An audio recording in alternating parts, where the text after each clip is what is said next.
Hoje eu gostaria de falar um pouquinho com vocês a respeito do 9º artigo do Credo, comunhão dos santos.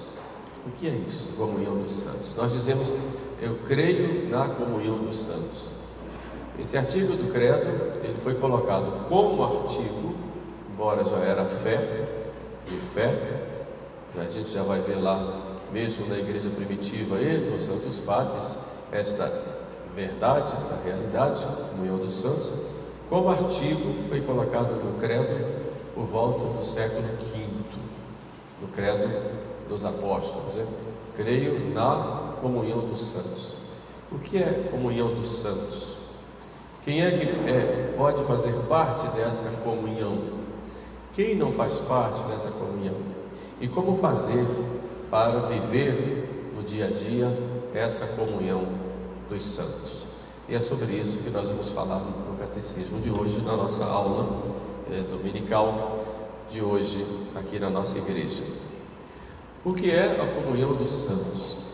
A comunhão dos santos, ela se baseia na própria solidariedade que deve haver entre todos nós. E a comunhão é uma participação íntima em todas as obras, em todos os bens, melhor dizendo, espirituais da igreja.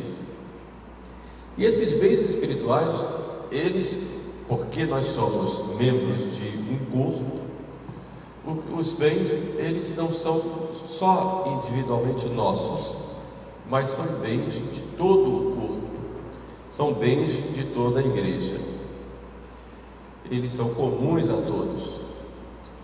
Então nós, pelo fato de sermos batizados, passamos a fazer parte da igreja, desse corpo místico de Cristo, e como membros do corpo místico de Cristo, participamos de todos os bens desse corpo, todos os bens espirituais.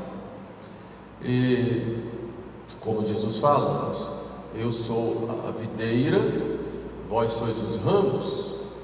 E fala que o ramo tem que dar fruto e ele deve estar unido à videira. Então isso significa o quê? Que nós recebemos a mesma seiva de Cristo, pelo fato de, ao sermos batizados, sermos enxertados a esta videira. Recebemos todos a mesma seiva e damos frutos, e todos somos membros, digamos assim, desta única árvore, da qual o Pai, como diz Jesus, é o agricultor. E esta participação nos bens de todo este corpo, de toda esta árvore, ou essa videira, como diz nosso Senhor, chama-se comunhão dos santos. Nós participamos dos bens espirituais. E os bens espirituais, eles podem ser internos ou podem ser externos. Os bens internos,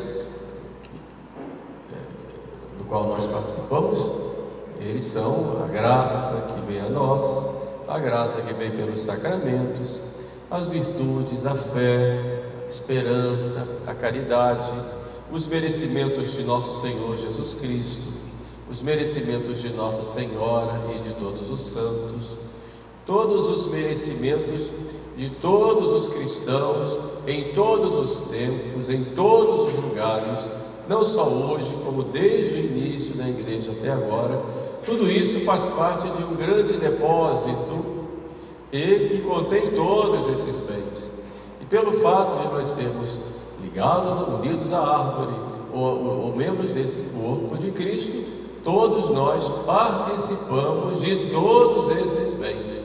Essa participação em todos os bens chama-se comunhão dos santos. Por isso, uma oração que nós fizemos hoje na igreja, toda a igreja participou conosco. E essa participação é muito interessante porque o próprio Jesus fala, quando fala da parábola da ovelha perdida, ou da dracma perdida, há mais alegria no céu por um pecador que se converte do que por 99 justos que não necessitam de penitência. Então, essa alegria no céu, que é a participação dos santos no céu, nas nossas alegrias e na graça que nós recebemos quando nós nos convertemos. Portanto, essa participação nos méritos, nos frutos de todos esses méritos, isso se chama comunhão dos santos. A Sagrada Escritura, esses bens, como eu disse, são bens espirituais, que podem ser internos, mas podem ser também externos. Os bens externos, os sacramentos, nós recebemos, quando nós comungamos, por exemplo, a igreja está ali. O mesmo Jesus que comungamos aqui é o mesmo Jesus que se comunga lá numa choupana, numa capela de choupana lá no interior da Amazônia, mesmo que se comunga numa grande catedral, né? E aquele momento ali da comunhão está toda a igreja ali do mundo inteiro. Todos os cristãos batizados, membros da igreja, estão ali, não é? As almas do purgatório também estão ali, os santos do céu também estão ali, cada um na sua condição.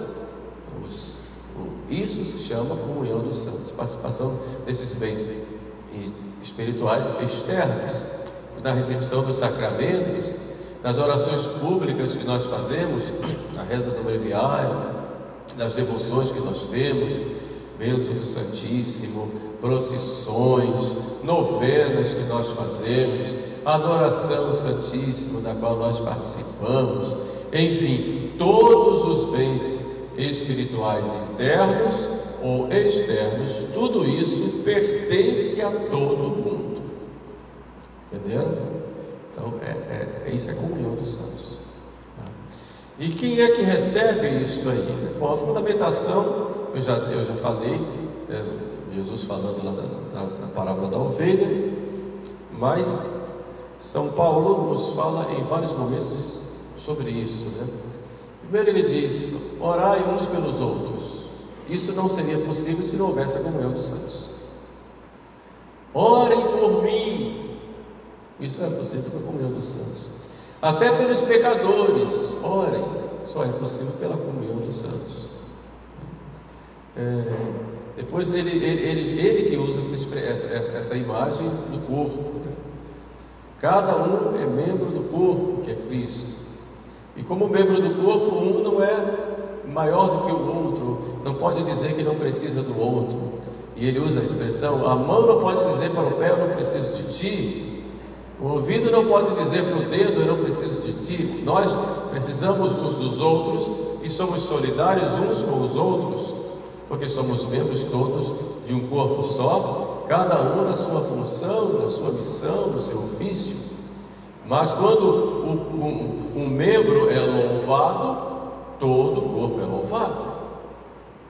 Quando a gente beija a mão do sacerdote, está ali honrando Jesus, naquele sacerdote, aquela mão que toca Jesus, mas é simbólico isso, é a mão. Mas toda pessoa está sendo honrada ali, e naquela pessoa honrada está o próprio Jesus. A gente beija a mão do sacerdote, mas devia beijar a mão do pai, da mãe, né? Antigamente as pessoas tinham esse costume de beijar, né, a mão do pai, da mãe. Bonito isso, né? Se perdeu, infelizmente. Hoje não fala nem mais a bênção, nem pede mais a bênção, né? Então eu me lembro quando eu era pequeno, ia pedir a bênção para minha mãe e meu pai, e tinha que estender a mão, né? Estender a mão. No dia que eu não estendia a mão, a mãe dizia: está pedindo bênção esporte? A expressão que eu usava. Mas na verdade é uma expressão de honra, né, pessoa. Então, na verdade, São Paulo coloca isso como nós somos membros uns dos outros, e quando um membro é honrado, todos são honrados. Quando um membro sofre, todos sofrem. Se eu tenho uma dor de dente, terrível dor de dente, todo o corpo sofre. Meu Deus do céu, né? Não consigo dormir, não tenho lugar para mim. Uma dor de cabeça, mas é só na cabeça. Por que o pé está sofrendo? Todo o corpo sofre. Entendeu? Quando nós somos honrados, fulano tem o nariz feio, né? Toda pessoa fica consternada, né? Parece que todo o corpo ali foi maltratado, né? Assim, São Paulo usa essa comparação para mostrar o que é a comunhão entre nós, e essa participação nesses bens espirituais, que expressam solidariedade. Somos todos solidários, caminhamos todos juntos, a participação um na vida do outro, a reciprocidade, um ama o outro, um ajuda o outro, procura servir, e por fim os merecimentos. Isso é tudo base para a comunhão dos santos, né? São Paulo fala, por exemplo, coloca em prática quando manda fazer uma coleta para os irmãos de Jerusalém que estavam passando necessidade. Aí já é a expressão da comunhão do ponto de vista material, né? E ajudavam os cristãos, eles se ajudavam, não havia necessitados entre eles, porque essa comunhão interna espiritual, ela gerava e se expressava com uma comunhão também material, né? Isso é muito bonito no cristianismo, né? Transformador, na verdade, porque é transformador pelo amor, que é a caridade que governa, digamos, o que é o fio condutor de toda essa comunhão, é a caridade de Cristo. Quem são os membros da igreja que recebem os bens dessa comunhão dos santos? Nós temos a igreja, nós olhamos a igreja em três aspectos. A igreja aqui na terra, somos nós, que é a igreja militante, também chamada de peregrina. Militante porque nós vivemos em uma luta, somos soldados de Cristo, né? Quando nós somos crismados, né? Quem vai ser crismado aqui vai se tornar soldado de Cristo, né? No dia da crisma a igreja simboliza essa investidura de soldado, né? Com aquele tapinha que o bispo dá no rosto, né? E que tinha que ser cada vez mais forte, né? Para a gente poder realmente ser um soldado, né? Hoje em dia, como vocês dizem aqui no Rio, soldado raiz, né? Porque quase não tem mais soldado raiz, né? Todo mundo mole, né? Foge para um lado, foge para o outro. Mas esse soldado está disposto a lutar por nosso Senhor, mas lutar primeiro dentro de si mesmo, lutar contra o pecado, contra seus vícios, contra as suas paixões desordenadas, né? Contra o demônio, né? Contra a própria carne, né? Contra o espírito do mundo, né? E também essa luta, né? Que nós temos no mundo, para nós nos estabelecermos como cristãos. Nós vivemos essa luta constante para viver o nosso cristianismo, e temos direito de viver o nosso cristianismo e levar Jesus para as outras pessoas, porque por isso nós somos igreja militante, e luta muito grande, luta muito, né? Não podemos entregar as armas sobretudo da fé, como diz São Paulo, né? Agora, igreja padecente são aquelas almas que estão no purgatório. Nós conhecemos bem essa doutrina, que é a doutrina já anterior no certo sentido, né? A gente também disse no Antigo Testamento, por exemplo, lá Judas Macabeu, que manda oferecer sacrifícios pelos soldados que haviam padecido na batalha, né? Vemos no Evangelho alguns indícios mostrando a existência do purgatório, desse cárcere, e vemos a doutrina da igreja bem clara, né? A existência do purgatório. As almas do purgatório, no final da catequese a gente vai fazer uma aula só sobre isso, mas as almas do purgatório, elas estão lá, são santas, sofrem, estão no seu tempo de purificação, aí purgatório, purificatório, né? Mas elas são santas, e elas participam da comunhão dos santos. Nós podemos rezar por elas lá no céu vão interceder por nós, né? De modo que elas participam dessa comunhão, mas participam também da comunhão dos santos os que estão no céu, que não são só nossos modelos, mas eles são nossos intercessores. Pedimos aos santos do céu, e eles que têm mais merecimentos do que nós, mas também participam desse mesmo corpo que é a igreja, eles intercedem por nós. Quantas graças nós recebemos por intercessão dos santos, não é? Quantas e quantas graças, quantos milagres, inclusive, nós vemos, Deus concede em vista do merecimento deles. E é claro, se nós aqui na terra podemos rezar uns pelos outros e Deus nos atende, muito mais os santos do céu serão atendidos. É claro que Deus vai nos conceder tudo aquilo que é necessário para a nossa salvação, nada que possa nos afastar dele, evidente. Então estão na comunhão dos santos a igreja militante, a igreja peregrina, estamos peregrinando aqui na terra, a igreja triunfante, os santos do céu, e a igreja padecente, as almas que estão no purgatório. Agora, algumas pessoas não entram na comunhão dos santos. Então, primeiro, para participar da comunhão dos santos, é preciso estar em estado de graça. Se perdeu a graça de Deus pelo pecado mortal, não vai participar desses merecimentos, não vai participar da comunhão dos santos. Pode participar no sentido de que todas as orações, atos, todos os merecimentos, todos os bens espirituais, seja externos, seja internos, para os pecadores que são membros da igreja, vão ser para a sua conversão. Então tudo que se fizer é para conversão, a pessoa se converter e entrar nessa perfeita comunhão dos santos. Por isso todo mundo deve rezar, todo mundo deve pedir, e uns pelos outros, e os próprios pecadores, como nós somos todos caídos no pecado mortal, a pessoa não quer mais rezar. Estou com vergonha de Deus. Que vergonha falsa é essa? Não tenho vergonha de cair no pecado, agora tenho vergonha de Deus. Está igual Caim, que matou Abel e saiu correndo. Preciso ir lá para Jesus. Uma vez eu disse na catequese lá, perguntei para as crianças: se vocês fossem Judas, o que é que vocês fariam depois que viram que tinha entregue Jesus?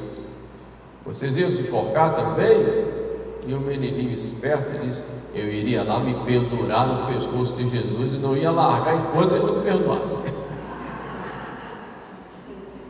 É assim que devemos fazer. Agora, vai fugir da oração, fala a si mesmo: Senhor, estou aqui, o Senhor sabe que eu sou um miserável, que eu sou um pecador, tem misericórdia de mim. Ave Maria, cheia de graça. Vai lá. Essas orações, junto com as orações de todos os nossos irmãos em comunhão, vão servir para a nossa conversão. Então, embora estando em pecado mortal, sem a graça santificante, não participe da comunhão dos santos, ou seja, não participa dos méritos, porque para a gente merecer tem que estar de graça, mas esses méritos dos santos vão servir para a nossa conversão. A importância de nós rezarmos por todos, mesmo o maior pecador. Vocês lembram do caso de Santa Teresinha, que ela viu que tinha lá um homem que estava condenado à morte, não queria se arrepender, e ela disse: vai ser meu primeiro filho, e começou a rezar, fazer penitência, tudo, oferecer sacrifícios, e pouco antes de morrer, aquele homem pediu, ele se converteu. E quantos se convertem até na hora da morte por causa da oração de todos? Então nós nunca podemos desistir. Fulano não tem mais jeito, não pode, sempre tem jeito. Enquanto tem vida, né? Enquanto a gente está vivendo, a gente tem sempre a esperança da conversão. Então isso tudo é possível pela oração dos santos. E quem são os santos? Todos nós. Então, quando fala comunhão dos santos, quem são os santos? Todos os batizados são santos, santos pelo sacramento do batismo que receberam. Mesmo que caiam, o que tem de pecado não pertence à igreja. Não podemos dizer que a igreja é santa e pecadora. A igreja é santa. O pecado ele é sempre um intruso que entra na igreja. Mesmo na nossa vida, pelo batismo, nós fomos santificados. O pecado foi outro intruso que entrou na nossa vida e que nós temos que extirpar. E essa luta vai ser constante, não é? Porque a igreja, ela tem como alma o Espírito Santo que santifica as almas. Agora, como a igreja é humana nos seus membros, a igreja, ela é penitente, não é pecadora. Ela é penitente por causa dos pecados dos seus filhos. Então, e esta penitência da igreja não é só a igreja como instituição, mas todos nós, como membros da igreja. Quem é que não faz parte da comunhão dos santos? Bom, já disse que os pecadores, eles têm uma participação limitada por causa do seu estado. Eles não têm merecimentos, mas participam dos merecimentos dos outros para a sua conversão. Mas alguns não participam de nada da comunhão dos santos. Primeiro, os infiéis. Quem são chamados os infiéis? São aqueles que não creem em Jesus Cristo, aqueles que não foram batizados, aqueles que ainda não se encontraram com Jesus e vivem no paganismo. E aí temos vários exemplos, né? Várias religiões, pessoas que não participam dessa comunhão dos santos. O Espírito Santo vai lá? Pode ir lá. E ele vai lá para levar aquela pessoa à conversão. Na missão, quando o missionário chega no lugar, o Espírito Santo já chegou antes preparando, porque toda obra de conversão é obra do Espírito Santo. Então, quando vieram, por exemplo, os missionários aqui para o Brasil, para cuidar lá dos índios e trazer o Evangelho, trazer Jesus, eles praticavam o seu animismo, a sua idolatria, enfim, estavam no seu paganismo. Eles, movidos pelo Espírito Santo, acolheram. Então o Espírito Santo tem que agir para que haja uma conversão. Mas toda a ação do Espírito Santo nos infiéis ou fora da igreja é exatamente para impulsionar para a fé e para a plenitude dessa fé dentro da igreja. Então, mas eles não participam da comunhão dos santos enquanto não forem batizados. Não são galhos da árvore, pelo menos do ponto de vista do corpo da igreja, como dizia lá Pio XII, né? E nem da alma da igreja, pelo menos normalmente falando. Quem não participa também da comunhão dos santos são os hereges. Os hereges que negam a verdade da fé. O herege é aquele que nega de modo pertinaz uma verdade da fé.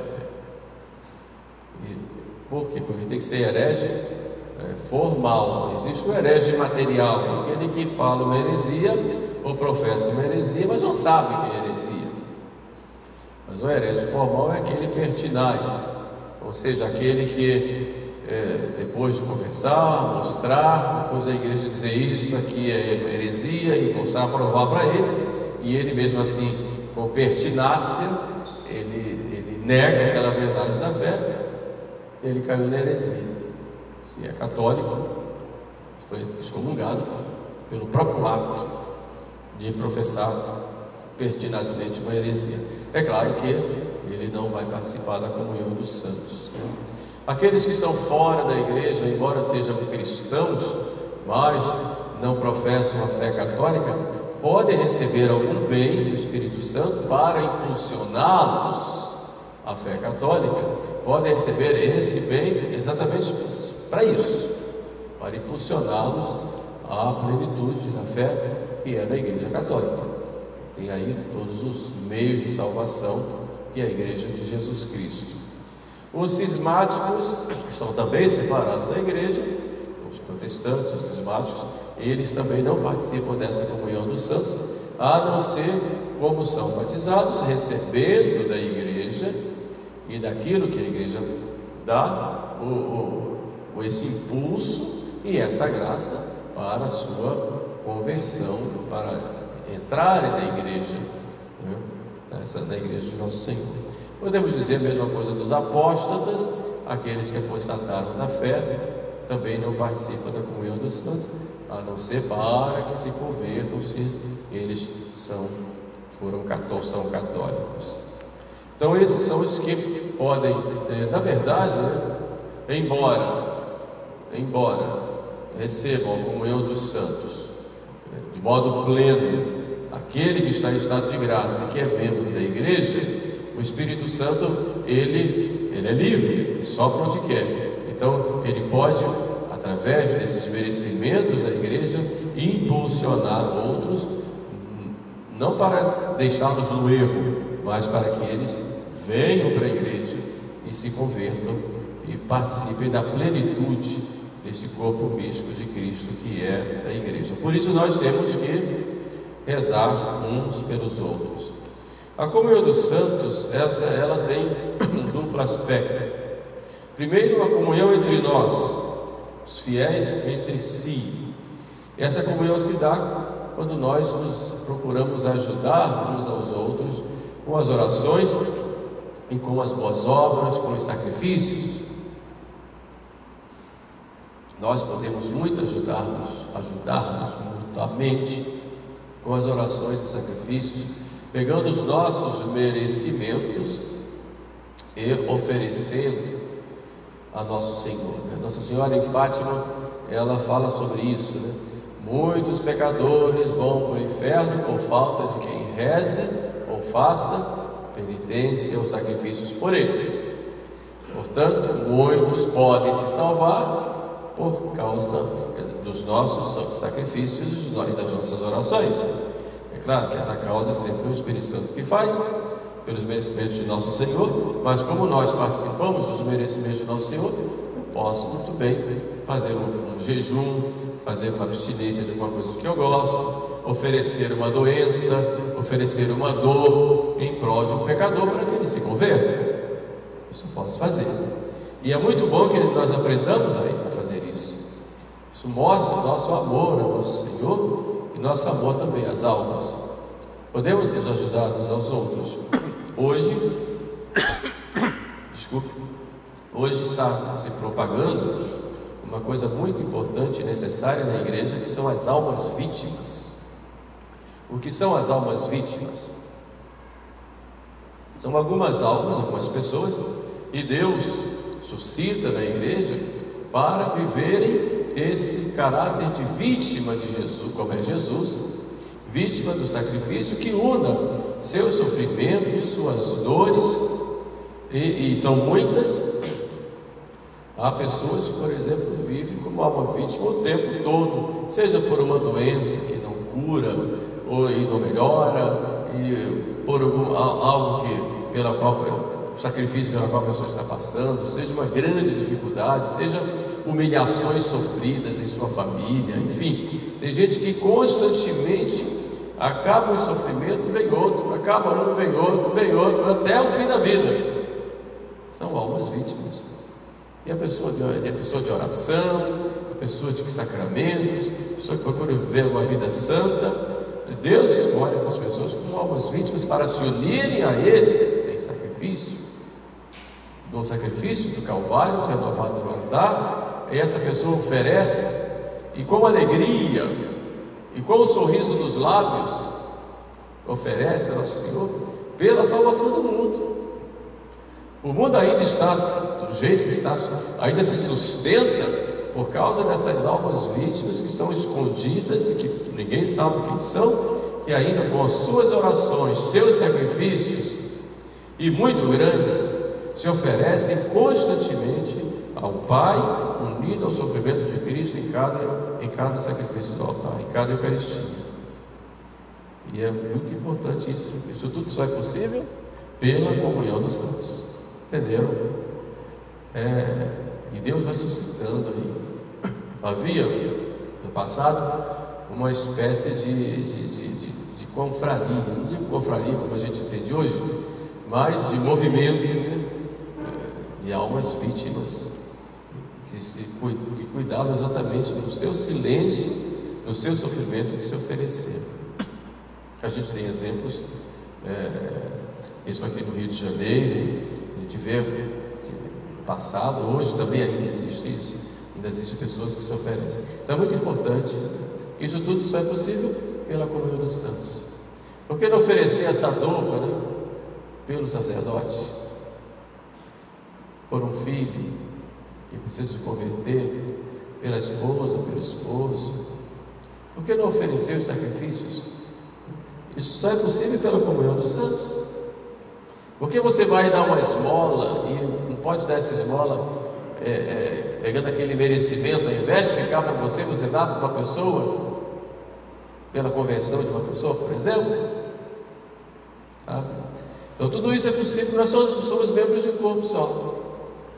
Então esses fiéis todos unidos entre si, o que eu fizer de bom serve para todos. O problema é que também, se eu fizer coisas erradas, todos sofrem. Por isso, na confissão, nós nos reconciliamos com Deus e com a igreja pelo escândalo que nós temos quando pecamos.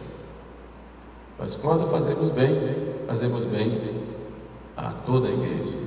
Toda a igreja se alegra.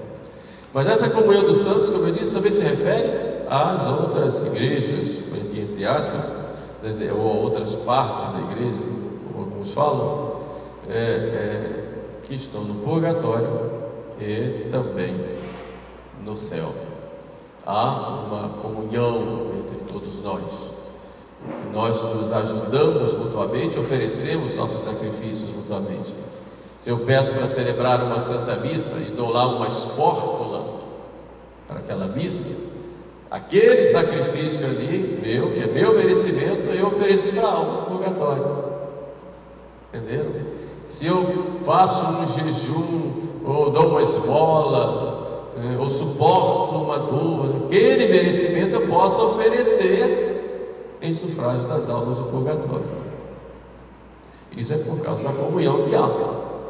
Há essa comunhão e essa comunicação espiritual entre todos nós.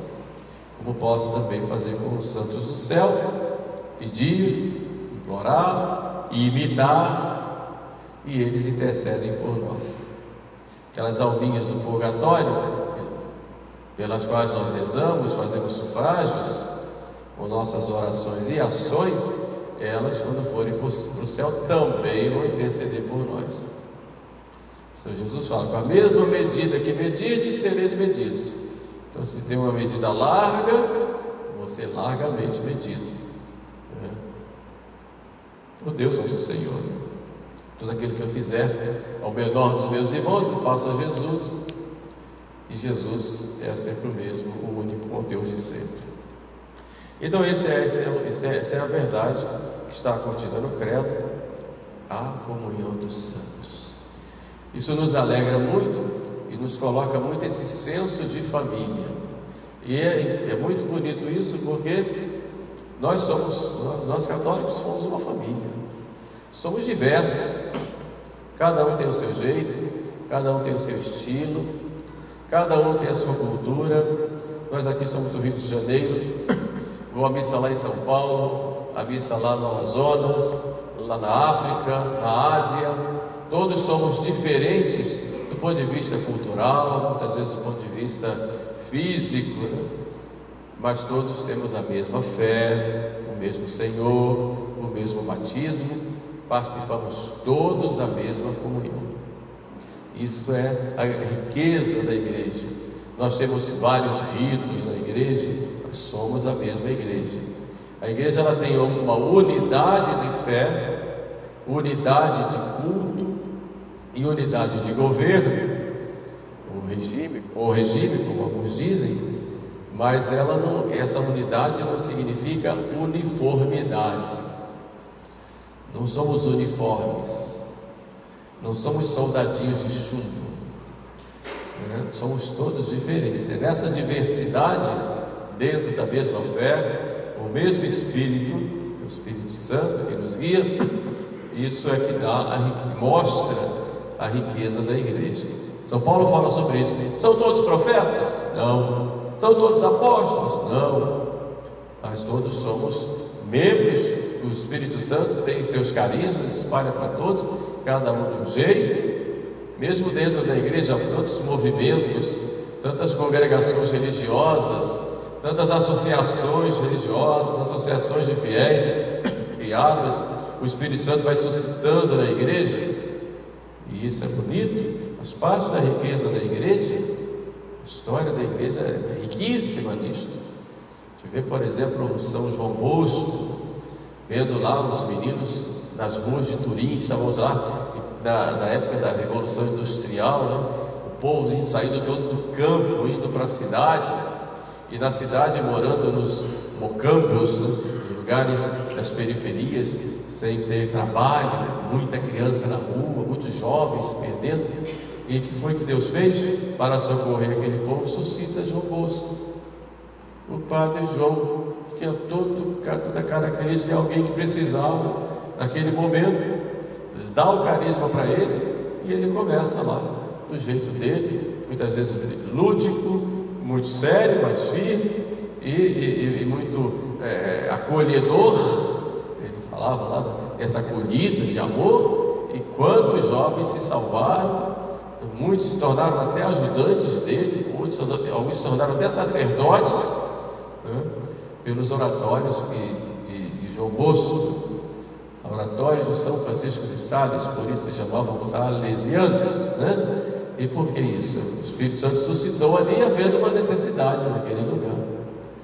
Mas nem todos são salesianos, como nem todos são jesuítas, como nem todos são dominicanos, e por aí vai. E hoje é a mesma coisa. O Espírito Santo continua suscitando muitos movimentos da igreja, exatamente de acordo com as necessidades dos determinados lugares. E assim vai. Nós vemos aqui necessidades grandes, não só do ponto de vista da fé, mas também da caridade. Quantas pessoas precisam de nós, e Deus vai suscitando, né, carismas, e vai dando carismas, suscitando, né, de acordo com a necessidade, movimentos. E somos todos diferentes. Todos diferentes. Você pega lá os jovens que trabalham com os nossos irmãozinhos de rua, diferente daquela irmã religiosa que está lá no Carmelo. São diferentes do ponto de vista do visual, né, do próprio carisma, mas são todos em comunhão, na mesma igreja. Isso é que é importante. Por isso a gente tem que aprender a respeitar essas diferenças na igreja. Evidentemente, a unidade é na fé, não pode ter outra fé. A unidade é no culto, sobretudo centralizado no sacramento da Eucaristia, na Santa Missa. E unidade no governo, somos todos membros de uma igreja só, porém somos diferentes. Então vamos querer um igualzinho ao outro, né?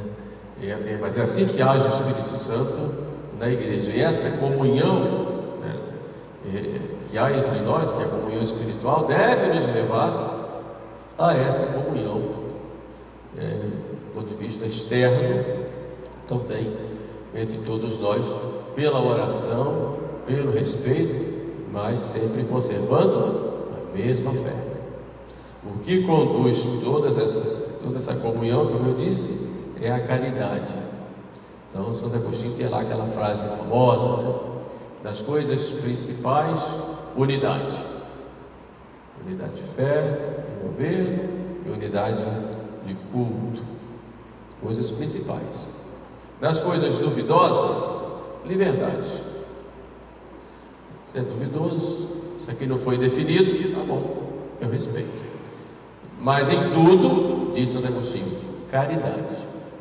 Então nós temos que essa verdade de fé, esse dogma da comunhão dos santos, deve nos levar à caridade. É essa caridade que São Paulo fala, né? O amor de Cristo nos constrange. Viver essa caridade, né? Quem quiser aprender um pouquinho sobre isso, leia Santa Teresinha, né? Viver de amor, como ela dizia, né? Eu na igreja serei o amor.